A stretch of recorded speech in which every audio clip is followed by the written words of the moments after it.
आज मी तुम्हाला खूप सुंदर उपाय सांगणार आहे. खूप महत्त्वाचा, खूप प्रभावी उपाय आहे.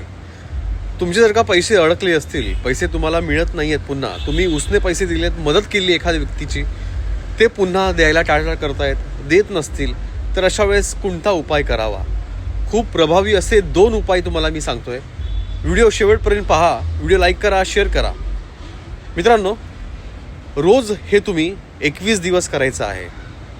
लाल मिरची जी असते, वाळलेली मिरची, त्याच्यामध्ये 10 किंवा 11 जे बीज असतात, ते बीज काढायचे आहेत आणि तांब्याच्या भांड्यामध्ये पाणी घेऊन त्यामध्ये ठेवून द्यायचे आहेत. रोज सकाळी तुम्ही उठल्यानंतर, आंघोळ केल्यानंतर हे जल सूर्यदेवाला त्या व्यक्तीचं नाव घेऊन मनातल्या मनात त्या व्यक्तीसाठी म्हणायचं आहे की ह्या व्यक्तीकडनं माझे पुन्हा पैसे रिटर्न येऊ दे. नक्कीच खूप चांगला फायदा होऊ शकतो. मित्रांनो, दुसरा उपाय तुम्हाला मी सांगतोय. भोजपत्र जे मिळतं, तुम्हाला कोणत्याही आध्यात्मिक सामुग्री मिळते त्या ठिकाणी, पूजे दुकानात तुम्हाला मिळून जाईल.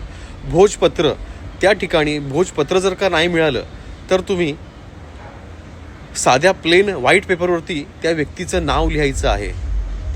भोजपत्रावरती लाल रंगाच्या पेनाने व्हाईट पेपरवरती त्या व्यक्तीचं नाव लिहून आपल्या बेडच्या खालती ठेवायचं आहे किंवा जड वस्तूच्या खालती ठेवायचं आहे. धन्यवाद.